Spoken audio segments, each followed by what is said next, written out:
Good morning, everyone, and welcome to the Moose Opinion Project, aka the MOP, here on a Monday morning after the second annual Marcy Strikes Out Alzheimer's Baker Tournament.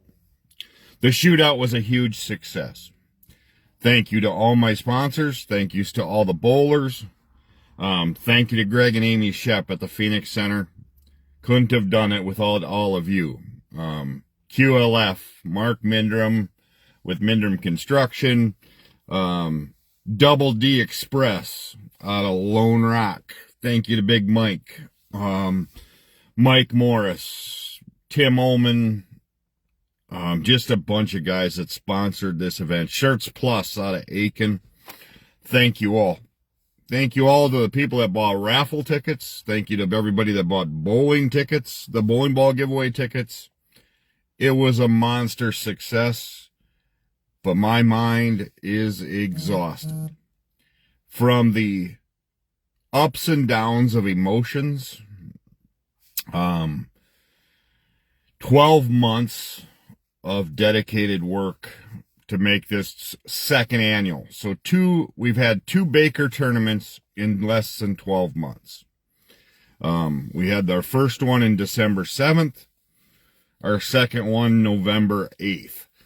So, December 7th of 2024, and November 8th of 2025.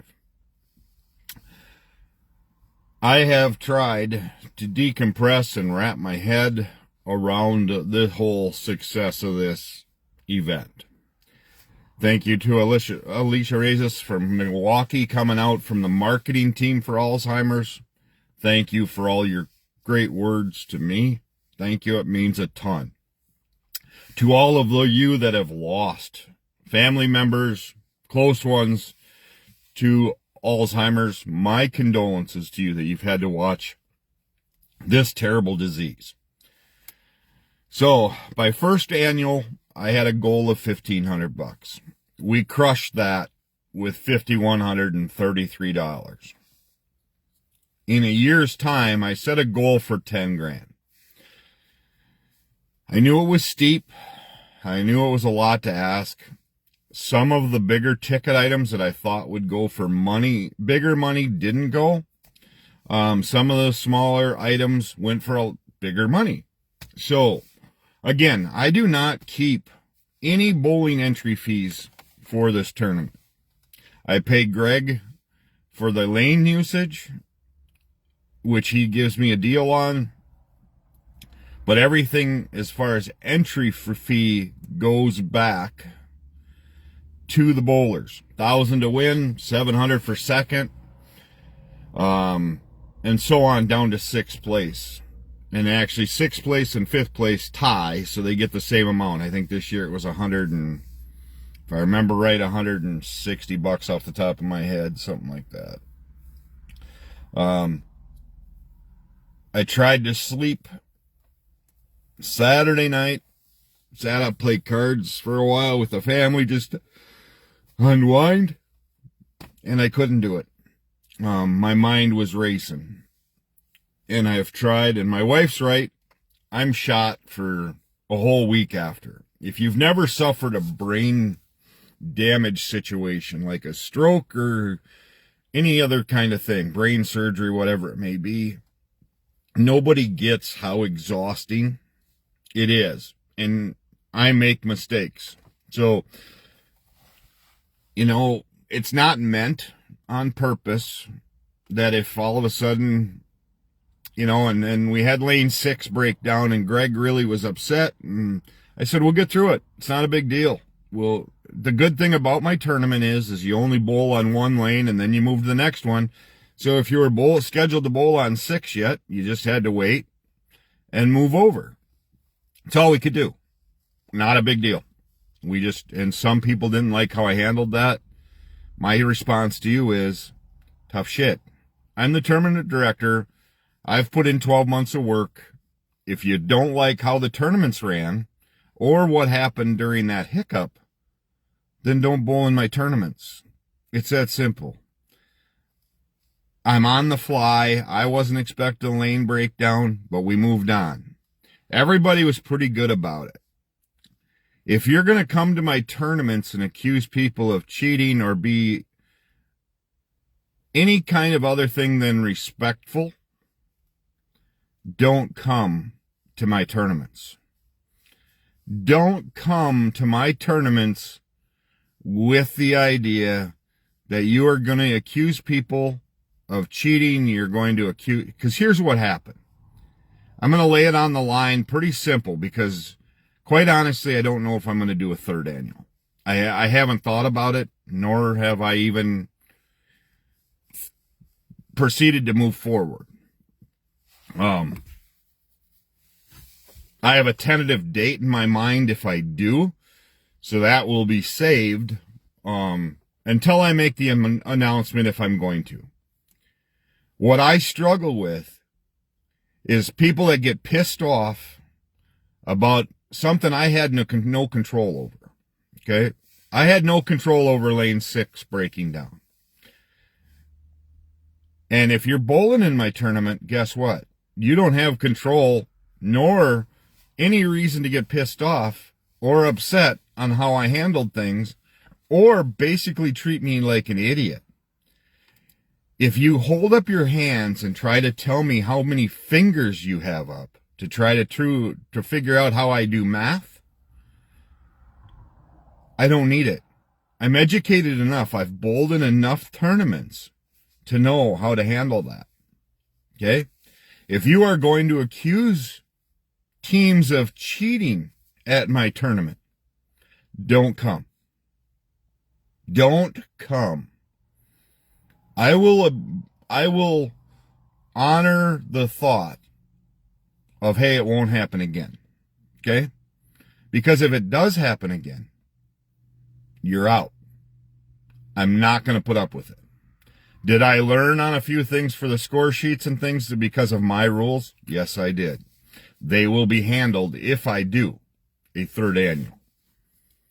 Just like if you message me and give me some advice on what should be done and done different. Like people said, some of the bowlers told my wife, I wish the silent auction stuff would have been up front like it was before.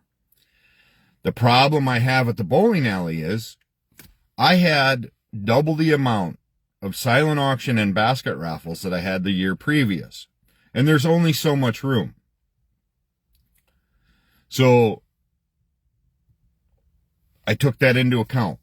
Next year, if so, whatever, we will take anything and everything people have into consideration. But if you, here again, if you want to treat me like a child and tell me how I'm not handling my tournament correctly when a lane breaks down that I had no control of. Greg was upset. Nothing we can do about it. It's mechanical. Okay? Thank God we are not running where my tournament runs pairs because it doesn't matter. The biggest part it hurt was I already had the playoff brackets laid out and I figured out where people were going to move so they didn't come off of back-to-back lanes or anything like that. Nope, we don't re-oil going into the brackets. Nope, I don't do that. Because you know what? Quite honestly, I'm tired of the house shot bowlers. I want them to have to make adjustments on the fly, talking to each other. I don't want the same 12 lineup for 12 games. That's why I do. The leadoff bowler everybody has to bowl leadoff once. Everybody bowls in the second suspicion twice. So in the position. Don't treat me like I'm stupid. I've been bowling since I was 10. I bowled through college. What bothers me the most is I made numerous announcements about the things that go on, but people jabber because they think they know what they're doing. And then all of a sudden the questions come up of, well, can we do this? I covered that. And then I had it printed on paper, so nobody knew how to read either. See, when you're talking the microphone, there's people that just don't listen because don't need to. Okay? And yes, on some of the score sheets, I had that thing wrong and wrote wrong. That will be fixed. Again, I'm not positive of a third annual. Just not. Because I am mentally shot for a week. I will get through it. I am truly humbled and honored at what we did. Right now, from everything we see, I have hit the goal and plus. That's all I know. I know we did 10,000. Okay? That's double from the year before. So in all, I've did over $15,000 for Alzheimer's in a 12-month time. So, again, without all of you and the support, it wouldn't have been possible. The entry fee is what it is. It was I know it's a lot.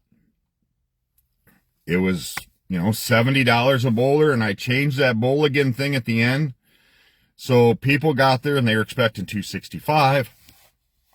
I didn't think $5 a bowler was that big a deal. I've bowled in a lot of tournaments where I'm paying $50-$60 and I've got to beat 50 bowlers I've not cashed in a local tournament here except for our traveling one, which I'm not bowling in because of all the frickin' drama in that too. I get tired of drama when it comes around bowling. And a lot of it comes from over-egoed house shot averages. Marshall Holman, I watched a podcast before the tournament. Marshall Holman, one of the best, smoothest left-handed bowlers ever, was on the podcast. They were asking about these arrogant 220, 230, 240 average bowlers. Marshall Holman says, and I agree with him 100%, that if you're averaging 230 or 240 on a house shot, out with them, you're probably a 190 to 192-ish average bowler. And I agree wholeheartedly. People get pissed off when they travel because they're all of a sudden shooting 500. They're shooting 550. Seldom do they shoot 600.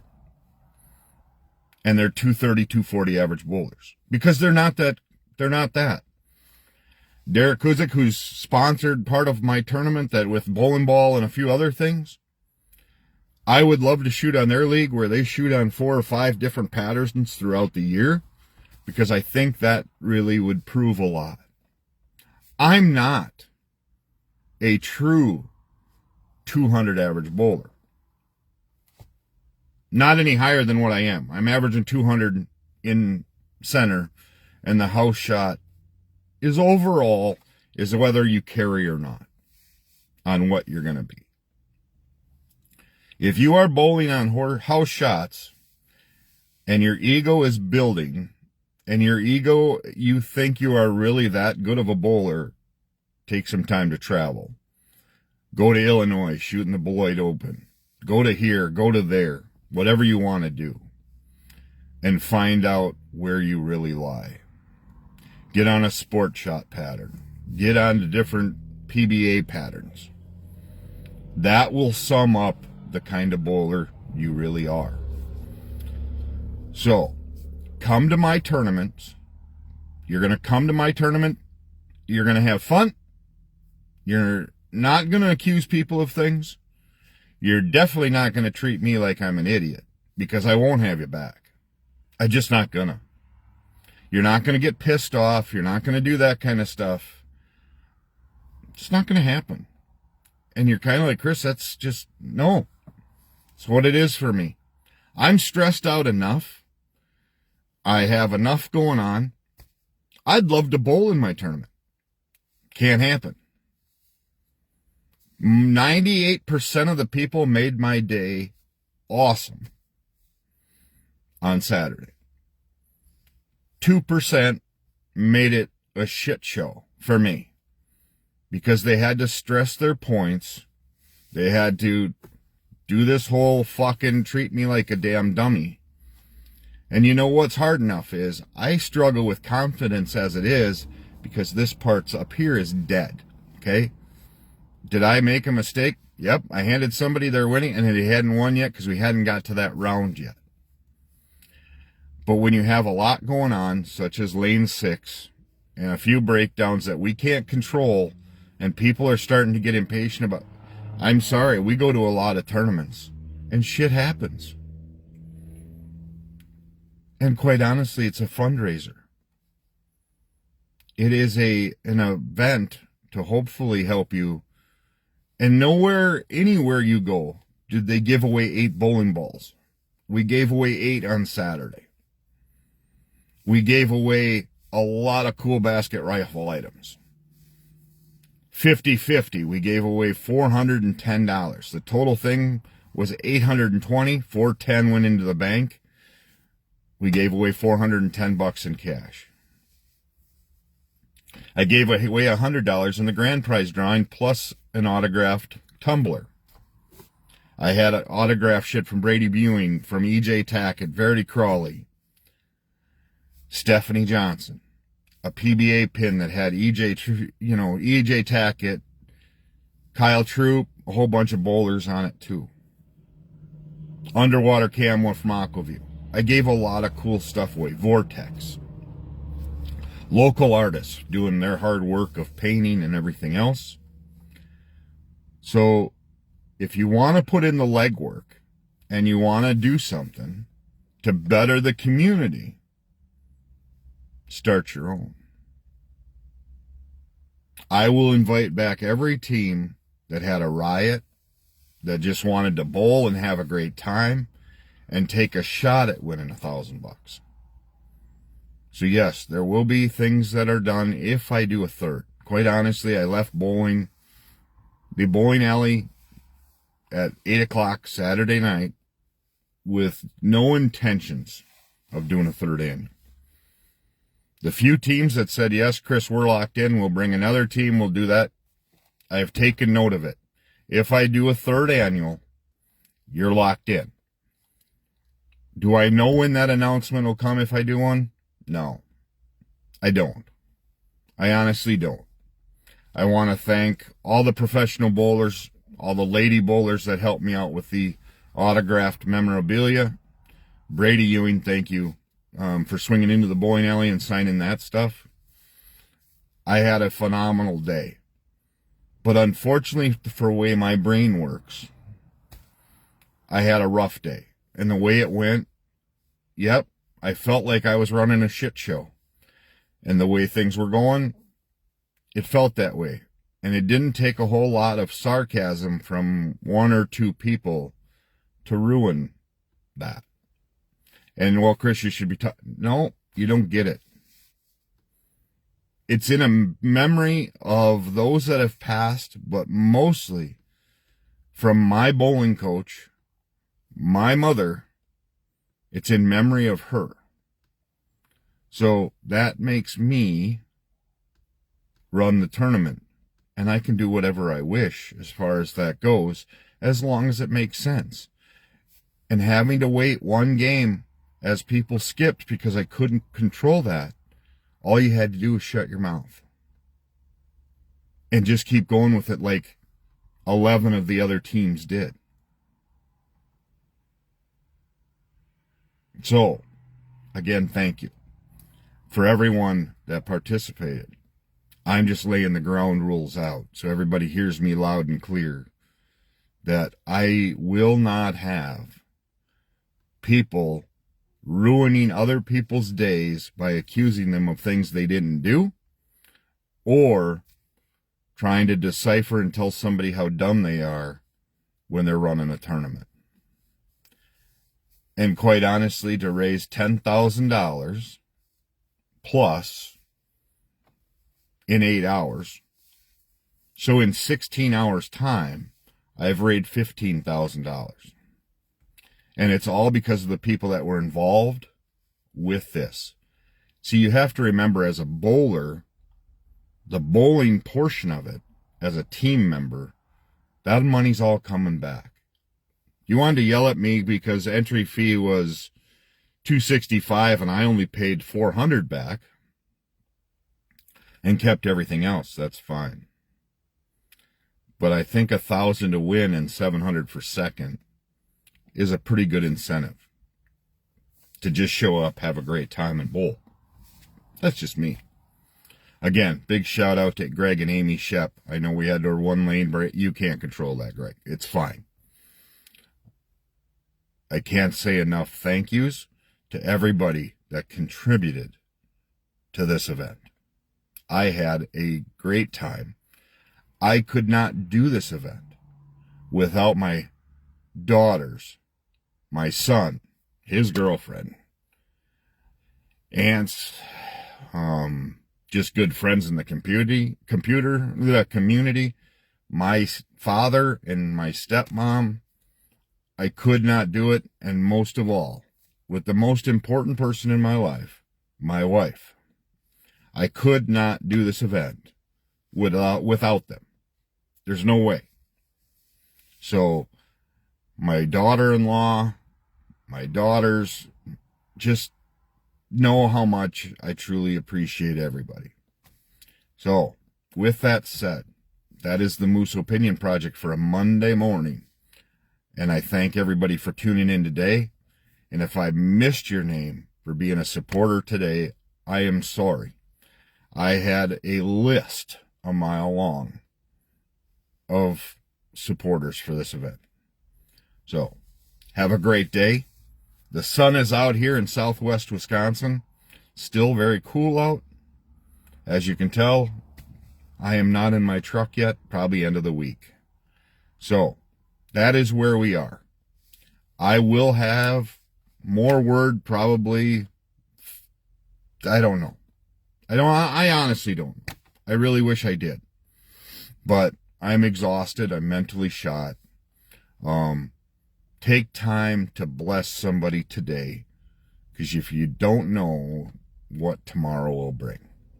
Have a great day, and we will talk tomorrow morning on the Moose Opinion Project, and hopefully my voice will be to where it doesn't sound like I'm smoking 3 packs a day again. Right now, I do know the way my throat feels, that a menthol cigarette probably would have been really good if I'd still be smoking, because they, for some reason, really helped this. But I'll be back drinking water all day today, and want to just thank everyone again. Heartfelt thank you. My mom, I think she would be very pleased and honored and actually overwhelmed with the amount of support that showed up. So, thank you all. And by the way, Diane and Nautical, if you tuned in today, the feedback from the cheesecakes, they were phenomenal. So, I got even a little sample of one because I had to deliver it. They are the best cheesecakes. I will guarantee you that. So, thank you all again. Talk to you tomorrow morning on the Moose Opinion Project.